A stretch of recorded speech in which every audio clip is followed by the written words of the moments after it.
Bom, todo mundo hoje manchetando, como a gente diz no jargão jornalístico, né? Dando manchetes para as declarações do Moro ontem, na primeira entrevista coletiva que ele deu depois de sua nomeação para ministro, superministro, como estão chamando, da Segurança Pública, da Justiça e Segurança Pública, né? Muito destaque. Ontem a entrevista do Moro durou, acho que mais de 2 horas, né? Uma coisa bastante significativa, positiva. Eu gosto de equipes, de governantes, enfim, de administradores públicos que se expõem à imprensa sem pauta pré-elaborada e sem tempo limite para conversar. Claro que chega uma hora que o jornalista quer perguntar qual é a cor do cabelo do tio e tal, mas uma entrevista de 2 horas é mais do que suficiente para que a imprensa faça o que tem que fazer. E, aliás, fez ontem, que é colocar todo tipo de questionamento sobre a mesa. Eu vou me concentrar no binômio do Ministério. Vou deixar de lado um pouco considerações de caráter geral, se política, se é compatível, se não é e tal, que a gente já discutiu aqui em outras ocasiões, e eu acho que remete a um campo da opinião sobre a conduta do Moro, tendo aceitado esse convite. Esse assunto está aí já discutido pela sociedade. Há quem entenda que foi imprópria a ida dele para o Ministério, que isso macula a isenção da Lava Jato. Há quem entenda que é um avanço em coisas essenciais que são o que interessam à sociedade, de combate à corrupção num plano federal, de fato, dentro do Executivo. Como eu brinquei aqui outro dia, a entrada dele no governo, seja qual for o desdobramento, tem como primeiro sinal uma lavatização do Executivo brasileiro. Colocar uma figura dessa referência no combate à corrupção dentro da esplanada dos ministérios, dando-lhe um ministério dessa relevância e agregando a ele a questão da segurança pública, sem dúvida é uma sinalização que lá na frente, se houver incompatibilidade, vai ficar claro para a sociedade também. Se a ida dele para lá, para sinalizar um combate à corrupção num escalão primeiro do governo federal, é uma manobra publicitária, como muitos estão dizendo, uma manobra política, como muitos estão dizendo, ou até contraditória, isso aí em pouco tempo vai ficar muito claro para a opinião pública, e aqueles que tentaram ou que eventualmente armaram isso, se é que isso foi uma armação, vão ficar expostos pelas consequências do que fizeram. Então eu não vou me concentrar nesse aspecto, repito, até porque ele já vem sendo discutido desde o primeiro momento e tal, com as opiniões de cada lado bastante consolidadas. Vou me fixar, repito, no binômio da gestão que começa em janeiro, do senhor Sérgio Moro à frente do Ministério, que cuidará de corrupção, né? O Ministério é da Justiça, mas ele vai cuidar de corrupção, de combate à corrupção e ao crime organizado. As medidas para combate à corrupção, o Sérgio Moro já tem na cabeça de forma muito claras, e também em testes práticos, ainda que em menor dimensão do que aqueles que poderá realizar, também com resultados bastante, enfim, significativos. E mais do que significativos, resultados que sinalizam uma forma de atuar que, uma vez intensificada, produzirá resultados em dimensão maior, na mesma linha do que vinham produzindo até aqui.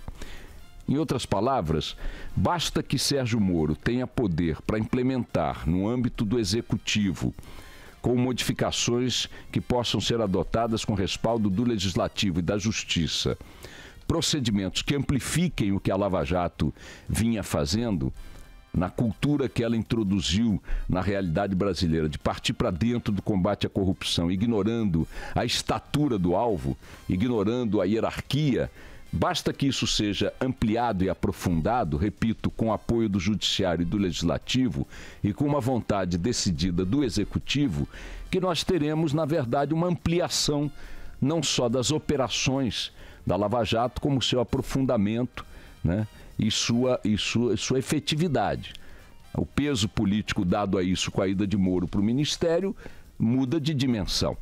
O governo, quer o do Temer, quer o da Dilma, que foram os alvos mais imediatos da Lava Jato, porque os executivos estavam no exercício do poder, apontaram o dedo para a Lava Jato, na voz de vários ministros e dos próprios presidentes e presidenta da República, como, em muitos momentos, uma inimiga política, etc. e tal. Isso para de poder ser feito sendo o próprio ministro a figura nacional da Lava Jato. Então, você de imediato elimina a possibilidade, do governo como executivo, como uma das forças da República, ficar ali operando, conspirando contra a Lava Jato, nomeando chefe da Polícia Federal que tente criar problemas para as investigações ou para os processos, né? Nomeando ministros que sejam hostis nas suas declarações e nas suas condutas à Lava Jato e, principalmente, criando muita dificuldade para ações de bastidores que tentem solapar essas ações. Então, no campo da corrupção, eu acho que o terreno para consolidação, enfim, sucesso da gestão do Moro está mais tranquilo, está mais evidente. Repito, vai ser só aumentar, intensificar, aprofundar, expandir aquilo que ele já vem fazendo, ou já vinha fazendo como juiz, o principal juiz da Lava Jato. Ele ontem declarou que pretende levar para sua equipe no Ministério, desde que aceitos os convites, alguns membros da própria equipe da Operação Lava Jato, né? A questão relacionada às medidas, 10 medidas contra a corrupção, o próprio Bolsonaro já disse que vão ser reativadas, ou seja, havendo aí uma ampliação legal para a operação contra a corrupção. Então, eu quero deixar aqui a seguinte percepção para os nossos ouvintes, eventualmente compartilharem, concordando ou discordando. Me parece que nos dois campos em que Moro sinaliza publicamente que vai atuar mais intensamente, combate à corrupção e ao crime organizado, o primeiro deles, que é o combate à corrupção, tende a prosperar naturalmente, de forma mais intensa, mais positiva, com a percepção pública acompanhando os resultados dessa trajetória que me parece a mais natural, a mais evidente. No outro pé que sustenta esse binômio, o buraco é mais embaixo. O tal do crime organizado não se ressente, por exemplo, quando você pega uma arcola e bota dentro de uma cadeia. Quando você pega um grande chefão do crime e bota dentro da cadeia. Porque esse crime organizado não só tem uma capacidade de sucessão na sua hierarquia muito mais dinâmica, muito mais efetiva, como a colocação desses chefões dentro da cadeia, tem mostrado aqui os fatos, não interrompe a sua conexão com seus grupos criminosos e com o que eles realizam. O crime organizado não é abalado quando você atinge uma reputação. Vou dar aqui um exemplo da efetividade da corrupção, sem que ela seja uma efetividade de cadeia, de condenação, de cumprimento de pena. O senhor Aécio Neves não está na cadeia, mas está destruído politicamente. Pegando o exemplo do Aécio, você pode aplicá-lo em medidas e intensidades distintas a muitas outras figuras da política que, alcançados por investigações contra a corrupção, a simples repercussão em torno dos fatos a que se ligaram de forma espúria, fez com que o resultado atingisse duramente, de forma letal, as suas organizações, suas articulações, sua possibilidade de continuar no poder na mesma dimensão em que estavam antes. Agora, quando você faz isso em relação a um chefão criminoso, não produz esse tipo de consequência na sua organização, na sua capacidade de articulação. Significa que para enfrentar o crime organizado, não bastará apenas alcançar a figura pública, né, do criminoso mais famoso. O buraco é muito mais embaixo. E a sociedade, que espera nessa área resultados também efetivos, terá que se preparar para esperar mais tempo por esses resultados. A ponta final dessa falta de resultados ou de enfrentamento eficaz faz com que o Brasil tenha 65 mil homicídios por ano, dos quais se resolve, com condenação e cumprimento de pena, menos de 10%. Faz com que os presídios estejam na mão de organizações criminosas, o sistema prisional está na mão de organizações criminosas. Uma parte importante do aparato policial está profundamente comprometido com esse tipo de ação também. Se não houver uma ação voltada para a questão do armamento e do domínio territorial que esse armamento permite a bandidagem manter em várias áreas do país, se não houver uma ação de Estado voltada para a origem desse problema, nós não conseguiremos rapidamente atingir a questão da mortalidade resultante da ação criminosa, que é o ponto que mais aflige a sociedade. Se você disser que tem um aumento significativo do consumo de drogas no Brasil, Carla Bigato, muito provavelmente a sociedade reagirá com menos pavor do que se você disser que tem um aumento do número de homicídios no Brasil. A questão mais sensível da criminalidade no Brasil não está no campo da repressão ao consumo da droga, mas aquilo que, associado ao consumo da droga, mata milhares de pessoas em todas as cidades o ano inteiro. Para enfrentar essa questão, o Moro apresentou várias propostas ontem num pacote. Mais tempo para investigação, sugere alteração no prazo de prescrição de crimes, execução da pena a partir da segunda instância, pena para homicídios, execução das penas do tribunal do júri antes dos recursos, fim da progressão de pena para pessoas vinculadas ao crime organizado, regulamentação da questão de infiltração de policiais da área do crime organizado para atuarem como informantes, poderem ter ali mecanismos para fazer isso, infiltrados nas organizações. Ele quer aperfeiçoar a lei de proteção de denunciantes anônimos.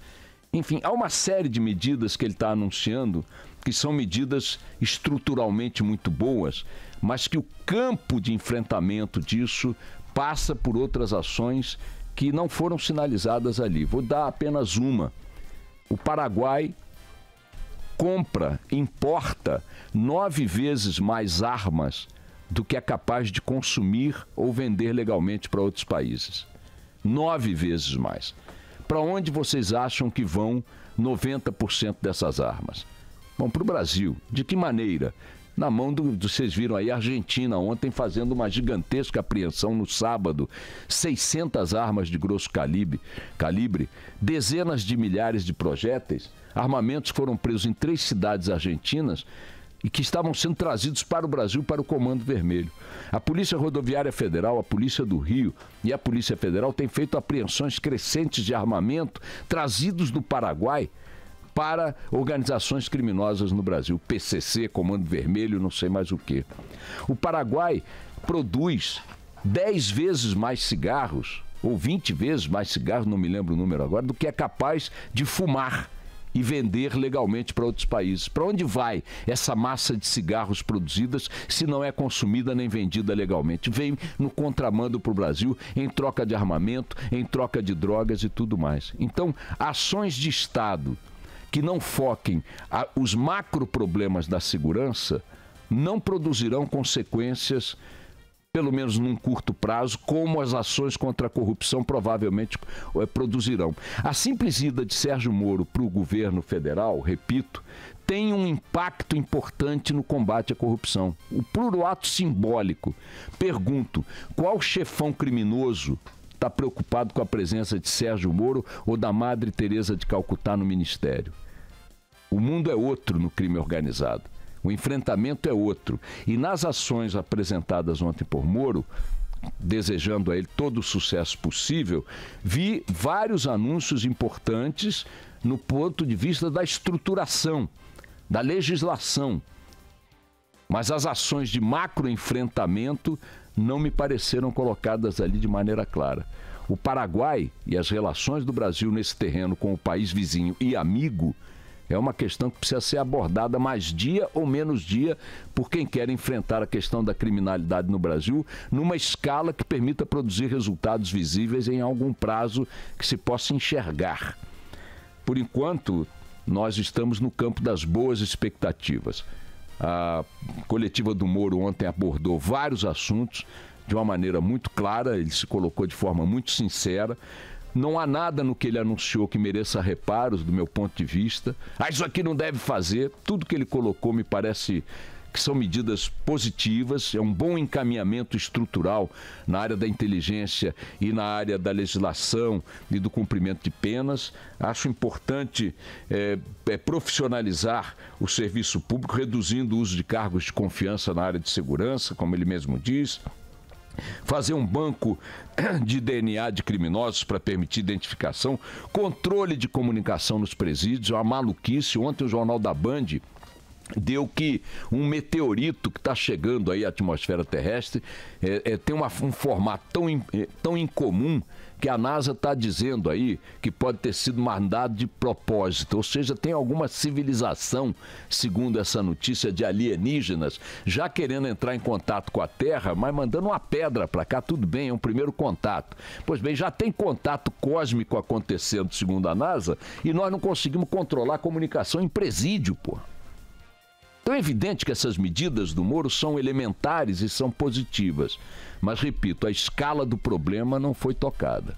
A escala do problema está no controle de fronteiras, no controle das rodovias que vêm do Paraguai, que vêm da região de onde vêm as armas.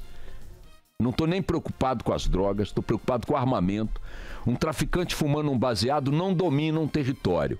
Um traficante usando uma AK-47 domina. Um traficante cheirando uma fileira de cocaína não mata um policial. Um traficante com uma R-15 mata um policial.